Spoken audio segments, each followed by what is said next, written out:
In 2001, I made Aliyah from Atlanta and moved to the land of Israel, the state of Israel. I wanted my family's future to be tied to the destiny of my people and my country. The question is, can a Jew's destiny only be tied with his people if he resides in the land of Israel?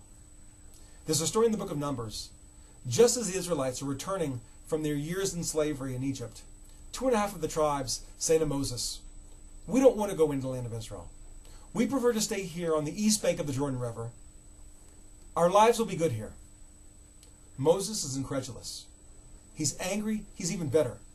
And he says to them, "Not only are you rejecting this gift of the land that God has promised to us, but your actions could undermine the confidence and the enthusiasm of the rest of the Israelites who are prepared to go in and fight for this inheritance." The 2.5 tribes come back and say, "Let us leave our possessions and our cattle, our families, on the east side of the river, and we will go in hand, we will fight to secure the land of Israel for the people of Israel. Only after the tribes are settled in the land of Israel and safe and secure will we return here to the eastern part of the river." Moses accepts and embraces the idea. The message is not that you must live in this land of Israel in order to have your destiny tied to the Jewish people. The message is that engagement, relationship, a relationship of maturity with what's happening in Israel is critical to what does it mean to be a Jew that is tying his and her destiny to its peoples.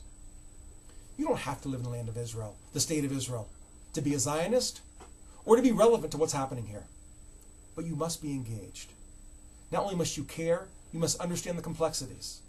You must have conversation. You must strive and fight to understand and to be understood. The Jews in the state of Israel, we desperately need relationship with diaspora Jewry. And I would argue that diaspora Jewry desperately needs a relationship with the Jews of the state of Israel. As the Federation sits to plot out the course of the next year, please know that the time and the land here is fertile. The people are fertile.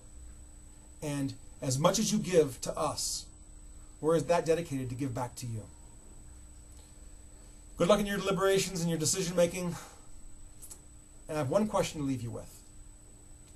Am I the only one who's suddenly an Atlanta Hawks fan? Peace.